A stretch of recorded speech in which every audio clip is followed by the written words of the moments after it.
Welcome back everybody, DestinysJesus here. In this video I'm looking at how to W key like TAYSON. As you can see, he's one of the most recent solo cash cup, which is what we're looking through here. He also most recently won the solo FNCS All-Stars as well. He's averaging 6.2 average elims per game, which is absolutely insane. As you can see here, loads of high kill games, and pretty much every single game he's playing he's at least getting 1 elim, and then up to around 14 in this first game as well, which is so good to start a cash cup with. As you can see, the other players that finished high in this are only getting around 29 and like 37 elims here, so he's really just hitting the key, taking a lot of smart fights, and looking at how he's able to do that so successfully, as well as a couple of things for Endgame as well that you guys should be copying.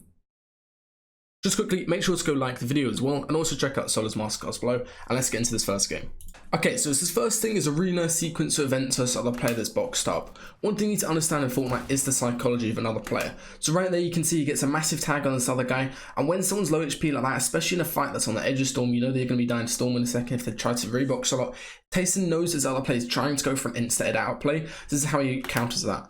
So the first thing he does, doesn't actually swing on the wall once. As you can see here, he baits his pickaxe swing several times, pulls his pickaxe, see if the guy's going to insta-edit, and then as soon as he goes for edit, as you can see, he swaps to actually pulling out a shotgun. This is when he initiates the ramp through the wall, as you can see. Goes for that ramp through the wall. It's pretty simple to do, you guys need to practice it in creative, and you can do it every time in game first try, just like TAYSON did there. And then from there, while the guy's got a shotgun out, really nice usage of the jumping in of the exploit, and this angle is literally perfect to get behind somebody. As you can see here, as TAYSON's going to be falling, he falls into a right-hand peak, and the other guy from his POV can't shoot anything. His entire curse is over this way, and TAYSON's peeking at his feet and doing 100 damage insta. Really nice starts to these games, and let's get into the next fight. This is a really nice play that TAYSON did in this fourth fight here in this first game. So as he jumps down the wall and gets his 100 tag, as you can see, he's basically just going to wait and play really high up on the ramp and wait for the other guy to make a mistake. So you can see here, he goes backwards on the ramp, opens a wide edit, and then just keeps on moving backwards the entire time. So if this guy does try to run out in 50-50, he can easily just shoot a shot and then build some floors and stuff to protect himself, just like he did there. His whole goal while he's fighting is to not take any damage from the players he's fighting. Something you can do really easily in arena, just practice it. Make sure you don't let anybody tank you as you're fighting them, and just make sure you're taking really smart angles like he's doing so far.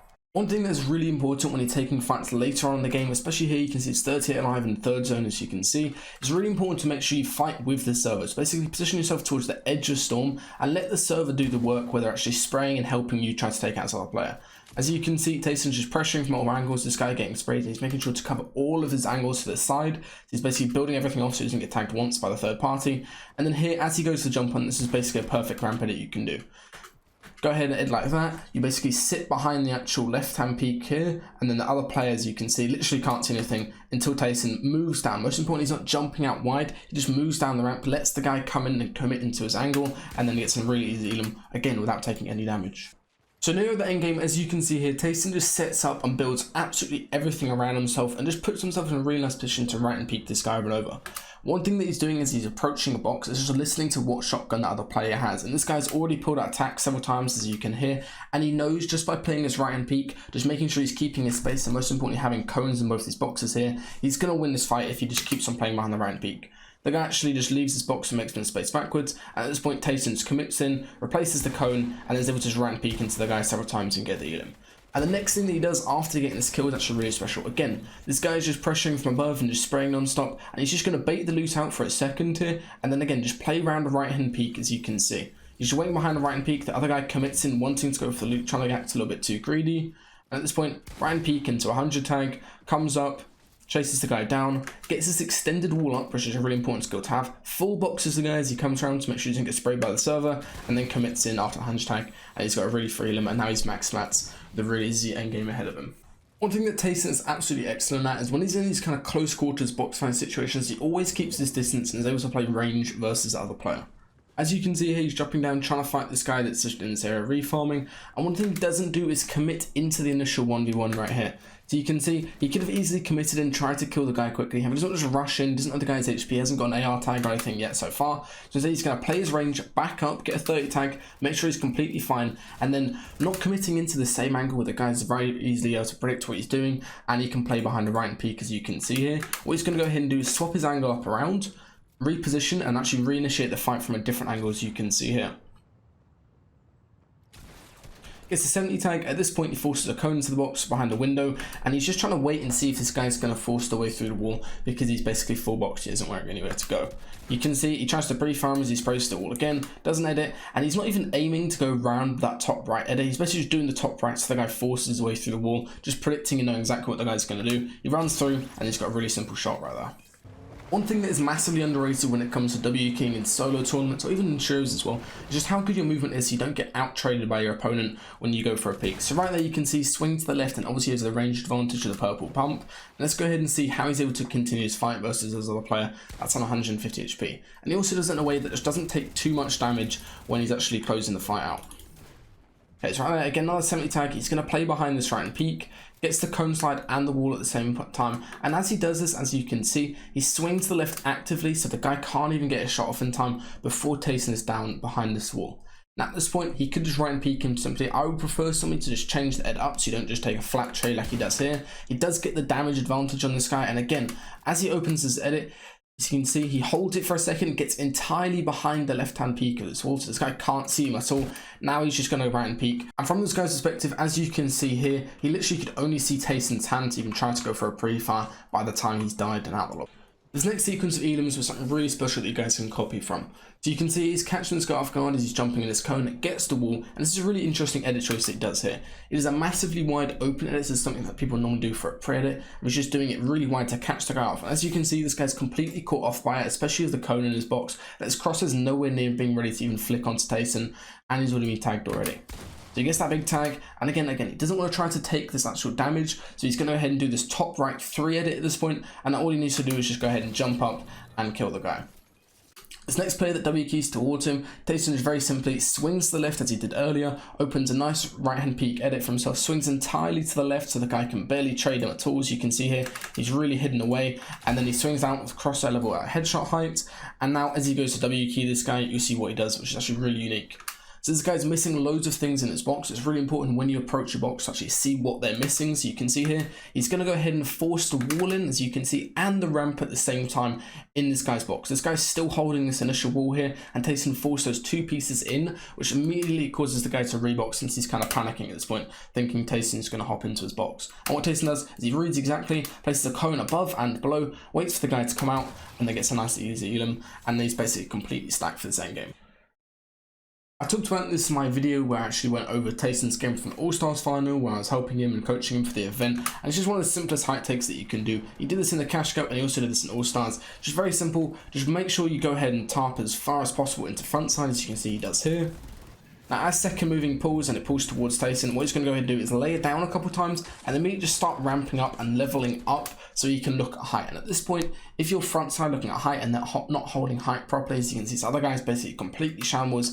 TAYSON just has a very easy 90 that you can do up.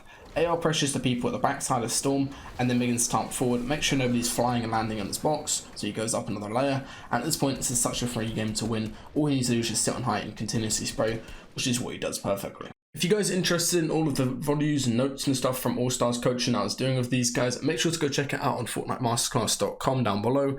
Also, I think I should be adding an Arkham 12th place video. He's obviously an insane solo player, probably the best solo player in NA of all time, and he's coming to Solo's Masterclass today as well. So you guys should make sure to go check that out. If you've already got it, it's always a free update. If you haven't got it already, it's probably the best investment you can have for improving at Fortnite. This is a really simple refresh that TAYSON gets on DestinysJesus just by having good awareness on the players that boxed up next to him. So you can see this guy's rambling, picking up fireflies, not really paying attention. So TAYSON immediately swings on his wall and then goes for this Houdini cone after swinging once. So you can see here, he places the cone. All you need to go ahead and do is just look down and use your crosshair in somewhere in the region below the wall, and it will place through the wall just underneath, as you can see there. Goes to the wall place, gets the tag in, and it reads exactly where the guy's going to go. He panics and comes towards TAYSON at this point, swings once on this ramp here and doesn't overcommit from this angle, knowing he's got the piece control from the other side, swings into the right hand peak and gets the elim. So again, in this next endgame, TAYSON is on height just by doing a front side moving height take, as I described earlier, and he's going to go ahead and go for a refresh, and how he does this is actually pretty unique. As he jumps down on the wall here, as you can see, he's going to go ahead and swing as he's jumping down just to catch waves off guard, and he's going to go ahead and just do a simple right and peek, swing to the left as he does it, peek into him, and then get the refresh. And from there again, he's just going to continue and not suffocating the other players below him. As you can see, gets a 100 tag, gets a full box on here, the other guy's able to escape, but just by playing around that full box, you can see you've got the back calls there as well. As the cone slides, something else is just going to run into it. He gets the elim, doesn't commit for the loops, he's got enough mats to win this game, and he just wants to make sure he's in a really easy position to just play floppers in a second to actually win the heal off.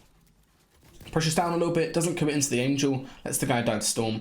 Not a lot of people know this, but you can actually do the building through walls trick on any type of wall. It doesn't have to be a playbook wall. So you can see here, TAYSON does it on this other guy where he's trying to hold a wall inside the building, completely force him to panic. He's immediately shitting himself and thinking, oh, it's a really good player I'm fighting, and then TAYSON just jumps on him again, knowing that you can't build wall, he just jumps straight into his box and gets a really easy elim. I've talked about this like hundreds and hundreds of times when I've been making SW key videos, is when you're trying to approach a fight and you don't know somebody's HP, try to at least get some damage before you open it. So you can see here, TAYSON's just sneaking around and just hunting this guy for a long period of time all around Coral Castle. He knows he's pretty shambles just because he's trying to fish and stuff, right? So he assumes he doesn't have new whites. So he's going to go ahead and do is just get that 90 tag to open the fight. And then from there, all he needs to do is just constant pressure. And the one thing he realizes, which is really smart while he's approaching the box, is that this guy's missing the wall down here. So you can see as he approaches, he does the Houdini cone after swinging once, gets the wall replaced, the guy swings out to the box, but he just exactly reads where he's going to go, gets a double it down, gets the back calls as well, and then commits into the angel. One thing that TAYSON was actually doing a lot throughout this game was just carrying a sniper around. It allows him to easily go for opening damage on fights, so you can just instantly get a sniper and key somebody, and also allows him to do a couple unique plays during the endgame. So you can see here he snipes the wall, gets it ready to go ahead and just instant pickaxe swing on it, gets a 100 tag versus other player. And this is a situation I know you guys will probably mess up on a lot when you've got somebody low HP and they're reboxing endgame. This is what TAYSON does to actually counter that. So you can see he's going to go ahead and just figure out exactly where the guy is, then he's going to approach from underneath, then break the cone. It's a white tag on the guy, gets the ramp in the box, and the biggest mistake I see people making in this situation is just doing a ramp flip and trying to do like a phase ramp. That always gets you pumped in the face, and so the other guy can just flick and react exactly where you are. So what TAYSON does is a perfect edit. You can see here, he doesn't edit just like this, so the guy's falling, he's not looking the correct way. TAYSON's already gone ahead and read exactly where the guy's looking before he's done the edit. So the guy falls down, his crosshair's blocked off, and he can't do anything, and then TAYSON gets a really nice refresh, again, just before moving zones. So really crucial that he's getting these moving zones elims here, just before they start, so you can have a really easy end game, and then go for high ticks and stuff like that.